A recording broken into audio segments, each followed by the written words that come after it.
আমরা যারা এগুলোকে উইশ করছি, আবারও শুনে রাখেন, এগুলো পেগান প্রকৃতি পূজারী অগ্নি পূজকদের কাজ। মুসলমান কখনো বিধর্মীদের কালচার ধার করে আসার প্রয়োজন নাই। আপনি মিসকিন নন, আপনি সমৃদ্ধ, আপনি সচ্ছল।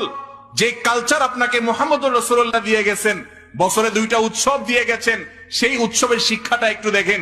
আর এই সমস্ত 31st নাইটের কালচারের শিক্ষা হলো ভোগ করো, ভোগ, আতশবাজি করো, ফুর্তি করো, বদমাইশি করো, হারামের ভিতরে হাবুডুবু খাও, নেশায় বুধ হয়ে যাও, হোটেলের বিভিন্ন প্যাকেজ আছে সেগুলো বুকিং দাও, পাগল এবং উম্মাদের মতো ভোগ করতে থাকো। ত্যাগের কোন শিক্ষা 31st নাইটে আছে? এই সমস্ত উৎসবে আছে?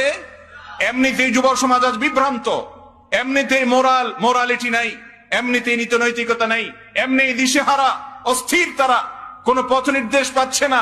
আমাদের এই প্রাণের যুবকদেরকে যদি আবারও ভোগবাদী করে তোলা হয়, এমনি ভোগবাদের মধ্যে গোটা সমাজ হাবুডুবু খাচ্ছে, সেখানে ভোগের জন্য যদি আবার দিবস ঠিক করে, আনুষ্ঠানিকতা ঠিক করে যুবকদেরকে যদি জাহান্নামের দিকে ঠেলে দেওয়া হয়, এই সমাজের মানুষের মধ্যে মনুষ্যত্ব থাকবে না, সব পশুতে পরিণত হবে।